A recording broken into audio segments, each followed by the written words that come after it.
दर्शकों नमस्कार, मैं हूं माधुरी कटरे ब्रह्म। आप देख रहे हैं थर्ड आई न्यूज बालाघाट। बालाघाट वो जमीन है जहां पर प्रतिभाओं की कोई कमी नहीं।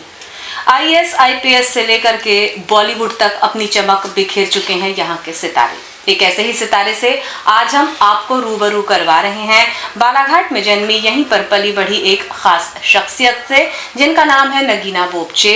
सिर्फ 24 साल की उम्र में इन्होंने बॉलीवुड में अपनी जगह बनाई है और स्टार प्लस पर आने वाले सीरियल आरती अंजलि में ये काम कर रही हैं। तो सबसे पहले नगीना, आपका बहुत बहुत स्वागत हमारे चैनल में और इस शो में।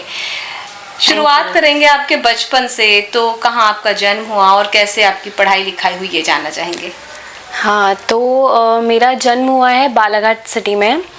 मैंने अपनी स्कूलिंग बालाघाट इंग्लिश स्कूल से की है, KG 1 से 12 तक। उसके बाद मैं गई नागपुर, वहाँ से मैंने BBA किया RTMNU से। उसके बाद मैंने अपना करियर बनाने के लिए मुंबई चूज़ किया। फिर मैं मुंबई गई, वहाँ पे मैंने ऑडिशंस दिए और फिर अभी फ़िलहाल में मैं ये शो कर रही हूँ। पहले भी मैंने बहुत सारे शोज़ किए हैं, शिमारो के लिए शो किया है और अभी मैं कर रही हूँ आरती अंजलि अवस्थी, स्टार प्लस पे 8 बजे आता है या। तो आरती अंजलि अवस्थी के पहले की जर्नी की अगर हम बात करें, हाँ। तो अचानक से बालाघाट एक बहुत छोटा सा शहर है और मुंबई माया नगरी की चमक बहुत अलग है।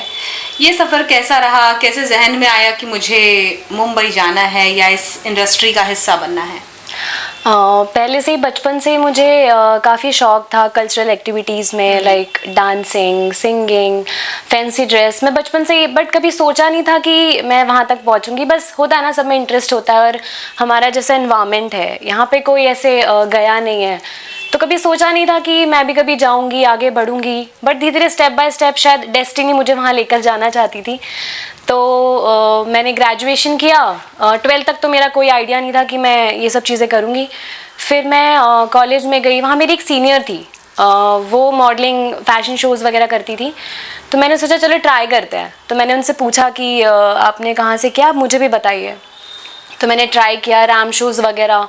फिर मुझे इंटरेस्ट बिल्डअप हो गया कि नहीं, शायद मैं कर सकती हूँ, शायद मैं बढ़ सकती हूँ। क्योंकि मैंने सुना है कि वहाँ पे मुंबई में इतने सारे लोग बैठे हैं ना, हर शहर से जा रहे हैं, इतने लोग हैं, तो चांसेस कम होंगे। मतलब लोगों ने बोला, दोस्तों ने बोला कि यार इतने सारे लोग वहाँ बैठे हैं ऑलरेडी 10-10 साल से, 5-5 साल से। तो फिर भी मैंने ट्राई किया, मैंने कोशिश की। मेरे पेरेंट्स ने मुझे बहुत सपोर्ट किया। उन्हें पूछा कि तुझे क्या करना है आगे जाकर। फिर मैं बॉम्बे गई आफ्टर ग्रेजुएशन। तो वहाँ पे मैंने ऑडिशंस देना शुरू किए। सबसे पहले मैंने थिएटर से शुरू किया। मैंने कुछ सीखा कि एक्टिंग क्या होती है, कैसे किया जाता है।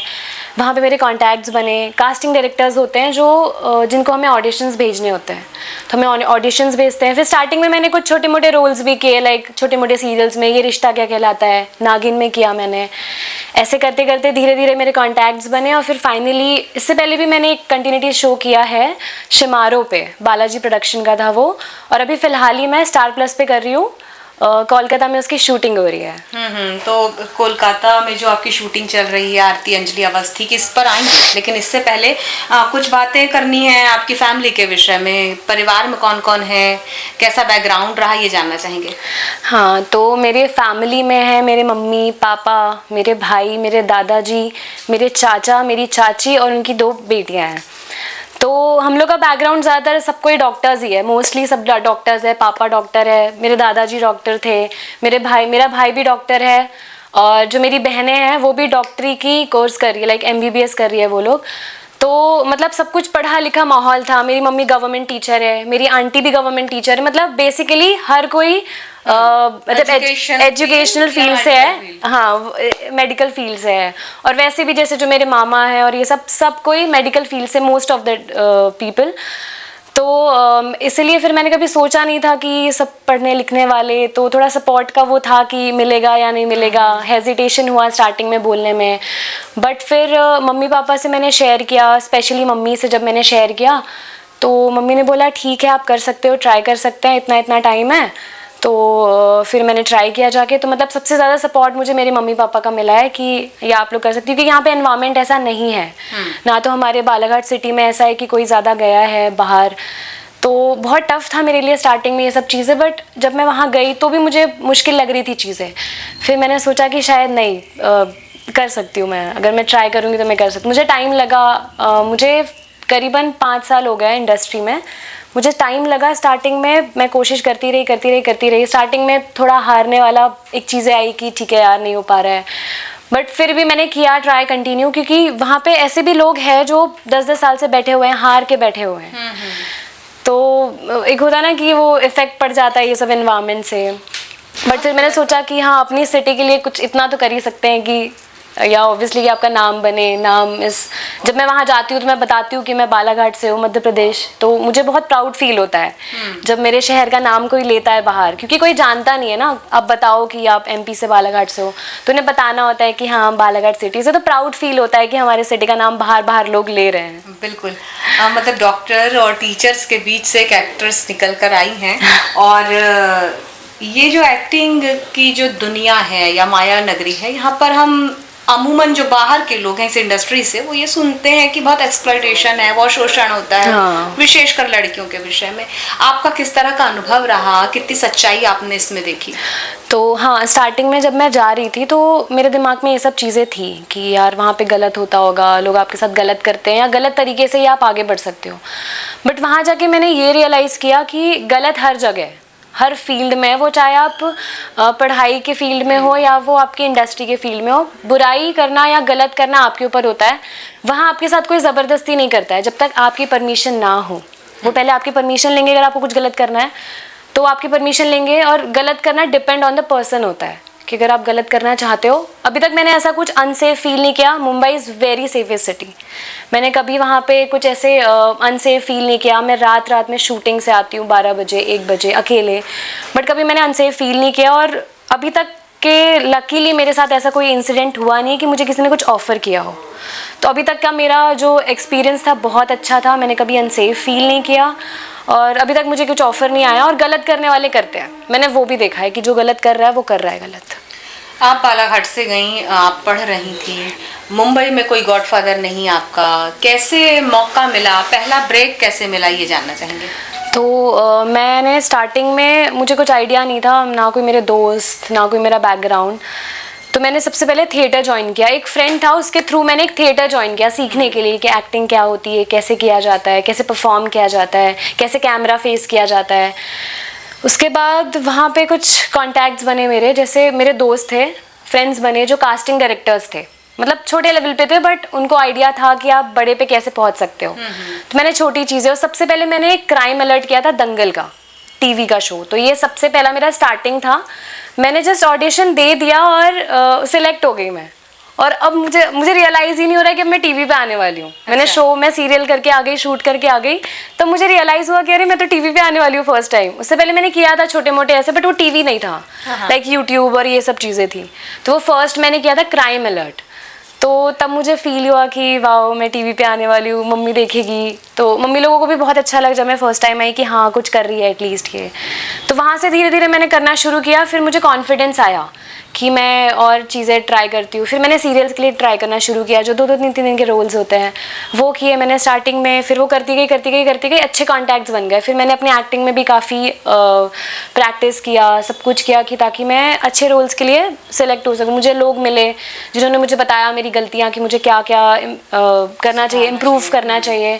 तो वो सब चीज़ें मैंने करना शुरू की। और फिर धीरे धीरे करते करते मैंने ऑडिशन दिया, मैं सिलेक्ट हो गई। और वहाँ पे एक्चुअली ऐसा होता है ना कि आप पहले ऑडिशन देते हो, उसके बाद आपको मॉक टेस्ट देने जाना होता है। तो ये 2-3 स्टेप्स होते हैं ऑडिशंस के। तो हाँ, मैंने वो क्लियर किए और हो गया बस। मतलब बहुत सारी चीज़ें आपके लक पे भी होती है, आपको जब मिलना होता है, क्योंकि मैंने पहले बहुत ऑडिशंस दिए, बहुत स्टार्टिंग से। बट वो होता है ना जब लक होता है मिलने का कि इसी टाइम पे आपको मिलेगा, तो जब वक्त होता है तो वो हो जाती है चीज़ें। क्योंकि मैंने कोशिशें ऐसी तो पहले भी की थी, जो इस बार की थी वैसी कोशिशें पहले भी की थी, बट इस बार किस्मत ने भी साथ दिया और मेहनत ने भी साथ दिया। पहली बार खुद को टीवी पर देखा, कैसा एक्साइटमेंट था और कैसा एहसास था जब खुद को टीवी पर देखा, क्या क्या लगा मन में? तो मेरा एक्सपीरियंस ऐसा था कि बचपन से मुझे बहुत शौक था कि मैं टीवी पे देखूँ। मैं अगर देख रही हूँ किसी कैरेक्टर, तो वो कैरेक्टर में अगर मैं होती तो मतलब मैं ऐसा फील करती थी, ये चीज़ कैसी लगती है अगर मैं अगर इसकी जगह परफॉर्म कर रही होती। जब फर्स्ट टाइम देखा तो बहुत ज़्यादा अच्छा फील हुआ। और उससे ज़्यादा अच्छा तब फील हुआ जब पापा का फ़ोन आया, मम्मी का फ़ोन आया और उनकी आंखों में जो प्राउड था वो देख के और खुशी हो गई। एक होता है ना गुदगुदी से अंदर होना, तो ये सब चीज़ें फील होना शुरू हुआ कि फाइनली मैंने एटलीस्ट स्टार्ट किया, एक स्टार्ट दिया मैंने। और सबसे ज़्यादा खुशी तो इसी बात से हुई कि मम्मी पापा बहुत खुश थे। नगीना, आप पढ़ाई भी कर रही हैं, तो ये पढ़ाई, पहले तो पढ़ाई आप किस विषय में कर रही हैं ये भी बताएं दर्शकों को, और पढ़ाई और एक्टिंग को कैसे मैनेज करती हैं ये भी बताएं। तो मैं अभी कर रही हूँ MBA, वो मैं कर रही हूँ पुणे यूनिवर्सिटी से, DY पाटिल। मैं मैनेज ऐसे कर रही हूँ कि मैंने ऑनलाइन क्लासेस ली है और इसकी जो क्लासेस होती है वीक में 3 बार होती है, तो मैंने 3 बार मैनेज किया है, 2-2 क्लासेस होती है। तो क्या होता है ना कि जब लाइव होती है तो वो रिकॉर्डेड भी हो जाती है। जिस दिन शूट होता है मैं उस दिन नहीं कर पाती हूँ, फिर जो रिकॉर्डेड होती है वो छुट्टी जिस दिन होती है मैं उस दिन देख लेती हूँ। तो ऐसे करके मैं मैनेज कर रही हूँ। फिर एग्ज़ाम्स होती है तो फिर मुझे लीव लेना होता है कि मेरा एग्ज़ाम्स है तो मुझे लीव चाहिए इतने इतने दिनों की। तो ऐसे करके मैं मैनेज कर रही हूँ अभी कि पढ़ाई भी साथ में हो जाए, क्योंकि आई बिलीव कि दोनों चीज़ें बहुत इंपॉर्टेंट है। तो मैंने अपना ग्रेजुएशन तो कंप्लीट कर लिया था, पोस्ट ग्रेजुएशन में सोच रही थी बहुत टाइम से करूँगी। फिर मैंने CET अटैम्प्ट किया, उसके बाद फिर मैंने DY पाटिल में एडमिशन लिया। अब मैं कोलकाता में हूँ, वहाँ पे मैं दोनों चीज़ें मैनेज कर रही हूँ। ऑनलाइन एग्जाम्स इसलिए मुझे प्रॉब्लम नहीं होती है, तो सब कुछ एक साथ मैनेज हो जाता है। जी, जब हमारी बातचीत की शुरुआत हुई तो आपने कहा कि आप अभी रिसेंटली कोलकाता में शूटिंग कर रहे हैं अपने शो की, आरती अंजलि अवस्थी की। तो ये जो अलग अलग जगह के कल्चर को समझने का मौका मिलता है, आपके नज़रिए से कैसा महसूस करती हैं आप? क्योंकि एक बालाघाट की लड़की मुंबई में जाके अब कोलकाता में काम कर रही है, ये अलग अलग कल्चर से जुड़ाव किस तरह का देखा आपने? वैसे मैं इंडस्ट्री में सब मुझे एक जैसा ही लगता है कि सब कुछ कनेक्टेड है, सब कुछ। मैं यहाँ से मुंबई गई तो वहाँ पे बहुत अलग अलग जगह के लोग आते हैं, बिहार, यूपी, पटना, मतलब बहुत अलग अलग जगह के लोग वहाँ पे आते हैं। तो स्टार्टिंग में मुझे थोड़ी प्रॉब्लम हुई लोगों को समझने में, क्योंकि जब लोग होते हैं ना अलग अलग जगह के होते हैं तो लोगों का तरीका टैकल करने का या बात करने का तरीका बहुत अलग होता है। स्टार्टिंग में मुझे थोड़ी प्रॉब्लम गई, फिर मुझे अच्छा लगने लगा, नए नए कल्चर्स को जानने मिला। अभी जैसे मैं कलकत्ता में काम कर रही हूँ तो वहाँ पे मेरे साथ जो मेरे को एक्टर्स हैं वो बंगाली भी है, काफ़ी को एक्टर्स मेरे बंगाली हैं, तो उनके साथ काम करने में मुझे बहुत मज़ा आ रहा है और एक्सपीरियंस काफ़ी अच्छा है, नया एक्सपीरियंस है। उनका कल्चर देखने मिला। अभी मैं दुर्गा पूजा के लिए अपने होम टाउन आई हूँ तो मैंने वहाँ की दुर्गा पूजा देखी, तो मतलब ये सब कल्चरल चीज़ें मुझे देखने में मज़ा आ रहा है बाहर निकल के, कि हाँ यहाँ से हट के जो चीज़ें बाहर लोग करते हैं कल्चरल, तो ये सब चीज़ें देखने में मज़ा आ रहा है। लोगों का कल्चर, वहाँ के लोग भी बहुत अच्छे हैं, मज़ा आता है उनके साथ। उनकी लैंग्वेज भी मैं थोड़ी थोड़ी सीख रही हूँ, समझ रही हूँ, तो या बहुत मज़ा आ रहा है मुझे कोलकाता में काम करने में। एक एक्टर की, एक कलाकार की भूख क्या होती है? क्या चाहता है एक कलाकार जब वो कैमरे के सामने होता है और जब अपने आप को स्क्रीन पे देखता है? क्या कुछ एहसास होता है मन में? जब मैं कैमरे के सामने होती हूँ तो एक कॉन्फिडेंस जो मेरे सामने आता है कि मतलब एक ऐसा होता है ना कि नॉर्मली लोगों के सामने कैमरा आता है तो वो कॉन्शियस हो जाते हैं, उतर जाते हैं, बट मैं ऑपोजिट फील करती हूँ। मैं पहले ऐसे बिल्कुल नहीं थी, मैं भी पहले कॉन्शियस हो जाती थी, फिर धीरे धीरे मैंने कैमरा फेस करना शुरू किया, तो मुझे बहुत अच्छा फील होता है जब मैं कैमरे के सामने होती हूँ। और एक एक्टर की एक्सपेक्टेशंस होती है, आप जब परफॉर्म कर रहे हो तो जो ऑडियंस है वो आपकी मतलब पसंद करे आपका परफॉर्मेंस, क्योंकि दिखने का क्या है कि आप खूबसूरत दिखते हो, ये सब चीज़ें तो एक साइड वाइज होती है, बट एक एक्टर ये चाहता है कि अगर आप जब परफॉर्म कर रहे हो तो ऑडियंस देख रही हो, पसंद कर रही हो। ये सबसे ज़्यादा प्राउड मोमेंट होता है जब आपका कोई तारीफ़ करता है आपके परफॉर्मेंस की, इफेक्टिव होनी चाहिए चीज़ें और ये सब। जी, आपने एक्टिंग की जो शुरुआत की थिएटर से की और अब धीरे धीरे आपको काम मिल रहा है, अब एक अच्छा खासा सीरियल आपका स्क्रीन पे दिख रहा है, आगे क्या सपना है, कहाँ अपने आप को देखना चाहती है नगीना? अब मेरा ये सपना है, धीरे धीरे स्टेप बाय स्टेप मैं आगे बढ़ रही हूँ और मैं नहीं चाहती कि मैं ऑल ऑफ सडन एक उस लेवल पे पहुँच जाऊँ। आई बिलीव कि मैं स्टेप बाय स्टेप चीज़ों को आगे बढ़ूँ। तो ऑब्वियसली मेरा नेक्स्ट ये है कि मैं एक शो पे लीड करूँ, मैं एक शो को संभालना चाहती हूँ आगे जाकर। मेरे कुछ ऐसे सपने हैं कि मैं भी एक शो में ऐसी हूँ कि वो शो मेरे ऊपर हो, तो मेरा सपना ये है। मतलब जो मुख्य किरदार है वो आप निभाएं। आपने बालाजी के साथ काम किया, बालाजी के साथ शमारू, दंगल, अभी स्टार प्लस पे आप काम कर रही हैं, ये अलग अलग जो ग्रुप्स हैं इससे आप जुड़ी हैं, क्या कुछ अनुभव रहे, कुछ खास कोई अच्छा अनुभव भी बताइए और कुछ कोई कड़वी बात इतने दिनों के सफ़र में सामने आई हो वो भी बताएं। पहले शुरुआत में करना चाहूँगी अच्छी चीज़ से। अच्छी चीज़ ये है कि आपको मौका मिलता है वहाँ जाके, जो बोलते हैं ना लोग नेपोटिज्म, एक बुरी बात जो इसमें ये है कि नेपोटिज्म होता है, लोग पहचान के थ्रू जाते हैं। पहचान बहुत बार ऐसा होता है कि आप सिलेक्ट हो जाते हो। मेरे साथ एक बार ऐसा हुआ था, एक शो के लिए मैं सिलेक्ट हुई, मैं भी थी साथ में और 2 प्रोफाइल सिलेक्ट हुई। तो क्या हुआ कि जो दूसरी प्रोफाइल थी ऑलरेडी मुझे सिलेक्ट कर चुके थे, सब हो चुका था, मुझसे पेमेंट की बात हो गई। एट लास्ट मुझे ये पता चला कि जो कास्टिंग डायरेक्टर है उसकी कोई क्लोज है या कोई है, तो उसके जगह मेरी जगह उसे सिलेक्ट कर लिया गया। तो ये चीज़ें वहाँ बहुत होती है। आप एक एंड तक पहुँच जाते हो, उसके बाद कोई अगर आपका हो गया कि कोई पहचान का गया है मुझे ले लो, तो वो रिप्लेस करके आपको उनसे रिप्लेस कर दे। तो ये आपको कभी भी हो सकता है। आप ये नहीं बोल सकते आपको सिलेक्ट कर लिया, आपसे साइन करवा लिया तो आप सिलेक्टेड हो। वो टाइम पे अगर आपको कोई पहचान का आ गया तो वो आपसे रिप्लेस भी कर सकते हैं। तो ये चीज़ थोड़ी हार्ट ब्रेकिंग होती है। मेरे साथ 1-2 बार ये चीज़ें हुई है, बट आई बिलीव कि मैंने ऐसे लोगों को भी देखा है जो बाहर से आए हैं, जिनकी पहचान नहीं है, उन लोगों ने भी काफ़ी अच्छा काम किया है। तो मेरा अच्छा एक्सपीरियंस ये रहा है कि कुछ मुझे अच्छे लोग मिले वहाँ पर। बहुत बढ़िया। तो अच्छे लोगों से अच्छे कॉन्टैक्ट्स बने और आप अच्छी जगह पर पहुँच गई।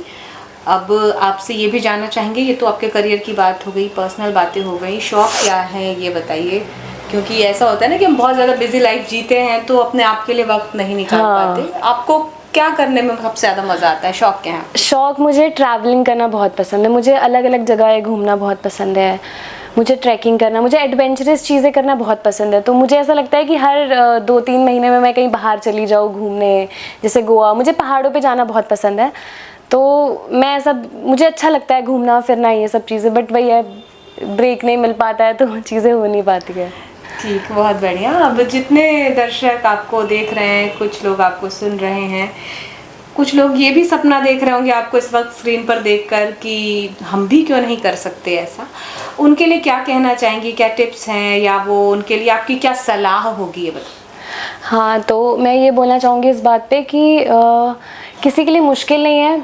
मैंने स्टार्टिंग में मुझे लगता था ये मुश्किल है, हम जैसे लोगों के लिए जो थोड़े ऐसे मतलब छोटे शहर से है तो मुश्किल होता है। मुझे नहीं लगता कि ये सब चीज़ें मुश्किल है। और सबसे पहली चीज़, इसके लिए आपको शक्ल, हाइट, गोरापन ये सब चीज़ें मैटर नहीं करता। पहले मुझे लगता था कि हाँ ठीक है मैटर करता है, पर वहाँ पे मैंने ऐसे लोग देखे हैं, सब कुछ आपके कला के ऊपर होता है। आप कोशिश करिए, चीज़ें आप गलत तरीके से भी होती है, सही तरीके से भी होती है, तो वो आप पे डिपेंड करता है कि आप कैसे आगे बढ़ना चाहते हैं। स्टेप बाय स्टेप अगर आप आगे बढ़ना चाहेंगे तो आपको ज़रूर आप कर सकते हैं। मुझे नहीं लगता कि ये सब चीज़ें टफ़ पड़ेगी, क्योंकि आपको वहाँ अकेले रहना पड़ेगा, आपका कोई नहीं है वहाँ पे कि आपको कोई सपोर्ट करे, मॉरल सपोर्ट करे। बट अगर आप करना चाहते हो तो कर सकते हो, और ये शक्ल वकल मैटर नहीं करती है मेरे हिसाब से। तो यदि हम चाहें तो सब कुछ हो सकता है? सब कुछ हो सकता है, सब कुछ, नथिंग इज़ इम्पॉसिबल। ये मैंने खुद से रियलाइज़ किया है ये चीज़ें।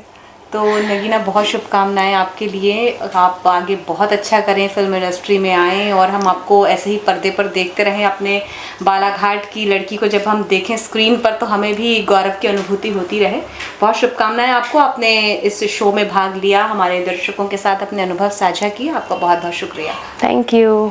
हमारे साथ थी कलाकार नगीना बोपचे। अगले अंक में आपको जल्द ही किसी खास मेहमान से मिलवाएंगे, तब तक के लिए इजाजत दीजिए। देखते रहिए थर्ड आई न्यूज़ बालाघाट। नमस्कार।